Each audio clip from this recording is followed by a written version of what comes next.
मैं डॉक्टर अनीता गुप्ता, प्राध्यापक हिंदी, राजकीय देवी बजाज राजकीय कन्या महाविद्यालय, कोटा, आज की नवगीत में आधुनिक बोध की चर्चा आपसे करेंगे। नवगीत में आधुनिक बोध। नवगीत में आधुनिक बोध को समझने के लिए हमारे आज के अध्ययन बिंदु इस प्रकार से रहेंगे कि हम सबसे पहले गीत का संक्षिप्त परिचयात्मक विवेचन के बारे में चर्चा करेंगे। फिर नवगीत की पृष्ठभूमि, उद्भव व विकास, प्रमुख नवगीतकार व नवगीत संग्रह, नवगीत की प्रवृत्तियाँ, नवगीत में आधुनिक बोध, नवगीत में अव्यक्त आधुनिक बोध के विविध आयाम, भावावेग और बौद्धिकता, नवगीत में संवेदना, प्राचीन रूढ़ियों का विद्रोह के ऊपर विचार विमर्श करते हुए उसके सारांश को प्रस्तुत करेंगे। वैसे परिचयात्मक विवेचन में हम देखें तो पाते हैं कि गीत क्या है। शब्द कल्पद्रुम में गीत का अर्थ गान से है। हिंदी शब्द सागर में गीत का अर्थ वह पद या छंद जिसे गाया जाता हो, अर्थात गीति गीत में अनुस्यूत रहती है, जो उसकी संज्ञेयता की पहचान है। तो फिर हमारे सामने ये प्रश्न उपस्थित होता है कि नवगीत क्या है। गीत की विकास प्रक्रिया में नवता का आह्वान, समकालीन हिंदी कविता की महत्वपूर्ण और महत्वहीन रचनाओं के आंदोलन में गीत परंपरा नवगीत के विकास में परिणति पाने को सचेष्ट है। नवगीत नई अनुभूतियों की प्रक्रिया में संचित मार्मिक समग्रता का आत्मीयतापूर्ण स्वीकार होना, जिसमें अभिव्यक्ति के आधुनिक निकायों का उपयोग और नवीन प्रवृत्तियों का संतुलन होना है। इसकी स्थापना का आभास हमें 5 तत्वों जीवन दर्शन, आत्मनिष्ठा, व्यक्तित्व बोध, प्रीति तत्व, परिसंचय इनसे प्राप्त होता है। समकालीन नए साक्षात्कार से हो सकता है जो नवगीत का स्वरूप रचने में सचेष्ट हैं। जब हम नवगीत की पृष्ठभूमि, उसके उद्भव और विकास पर बिंदु में ध्यान देते हैं तो हम पाते हैं कि 1958 में राजेंद्र प्रसाद सिंह की गीतांगनी के साथ ही इनका नाम स्वीकृत हो गया था। 1962 में वासंती पत्रिका नए गीत, नए स्वर लेखमाला आरंभ कर गीत की आवश्यकता महसूस की गई। 1965 में ही गीत पत्रिका भूपेंद्र स्नेही गीत के नए रूप की घोषणा की गई। 1960 से 1970 के बीच में नवगीत में आंचलिक बोध की अभिव्यक्ति तो हुई ही, साथ ही आधुनिक बोध की अभिव्यक्ति का उद्भव और विकास भी हुआ।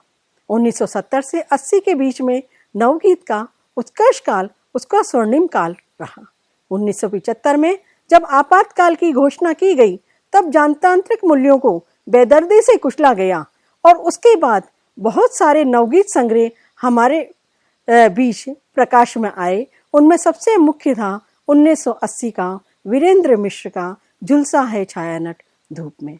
इसी दौरान नवगीत संबंधी विविध विशेषांक प्रकाशित हुए, जिनमें मुख्य थे अंतराल, सांधिमित्रा, चाइना, शेवाल, परिवेश, अनन्या, नए पुराने, कात्यायनी, ऋचा, ऋतुचक्र और त्रिविधा। अब आपके मन में ये जिज्ञासा होगी कि नवगीत के विकास के पुरोधा कौन थे, कौन इसके नींव की ईंट बने, कौन इसके प्रवर्तक बने। जी हाँ प्रिय विद्यार्थियों, डॉक्टर शंभुनाथ सिंह जी ने अपने विविध दशकों और नवगीत संग्रह के माध्यम से गीत विधा को स्थापित करने में महत्वपूर्ण भूमिका निभाई। डॉक्टर शंभुनाथ सिंह ने 6, 7, 8वें दशकों में उभरने व स्थापित होने वाले 30 प्रतिनिधि गीतकारों के चुने हुए नवगीतों का 3 खंडों में संपादन कर एक ऐतिहासिक कार्य संपन्न किया। गीतकारों का आत्मकथ्य परिचय व उनके गीत प्रकाशित किए। प्रथम दशक के सहयात्री 1960-70 के बीच के नईम, सोम ठाकुर, देवेंद्र शर्मा इंद्र, उमाकांत मालवीय, शिव बहादुर सिंह भदौरिया, ठाकुर प्रसाद सिंह, शंभुनाथ सिंह इत्यादि ने गीत के विकास में हलचल पैदा कर दी। द्वितीय दशक के सहयात्री में 1970 से 80 के बीच में कुमार शिव, अनूप आशीष, ओम प्रभाकर, कुमार रविंद्र, श्री कृष्ण तिवारी, माहेश्वर तिवारी इत्यादि के नवगीत और नवगीत संग्रहों ने साहित्य जगत में धूम पैदा कर दी।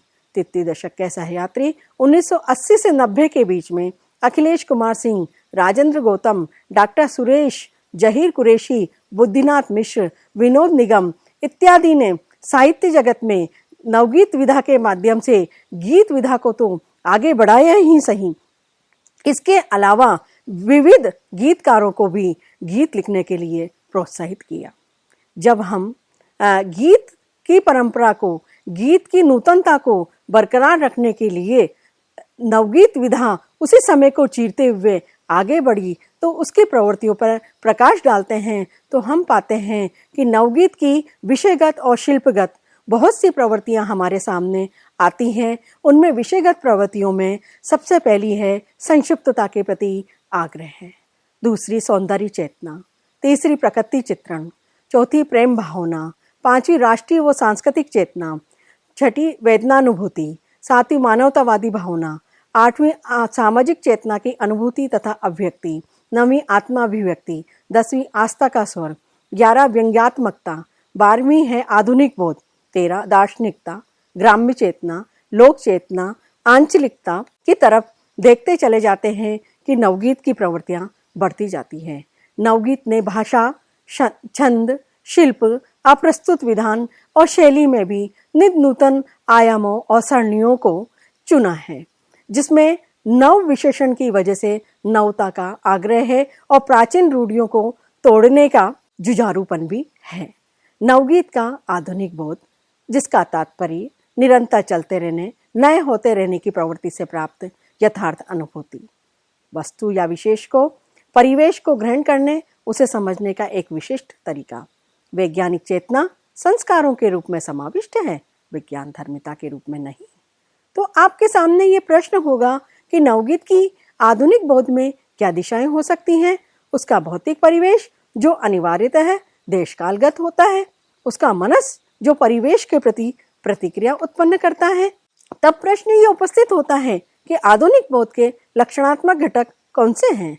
हम पाते हैं जीवन का यथार्थ दृष्टिकोण, हताशा और निराशा, अन्य क्रियाकलाप, गतिशील जीवन दृष्टि, परिस्थितियों का विद्रोह, परिवर्तित मन स्थिति, रूढ़ि विद्रोह, संस्कार प्रभाव, मूल्य विघटन, यांत्रिक जड़वाद से मानवतावाद की स्थापना, अतीत से संबद्ध भविष्य की अंकुरित मन स्थिति, सौंदर्य बोध, इन रूपों में हम विभिन्न घटकों को पाते हैं।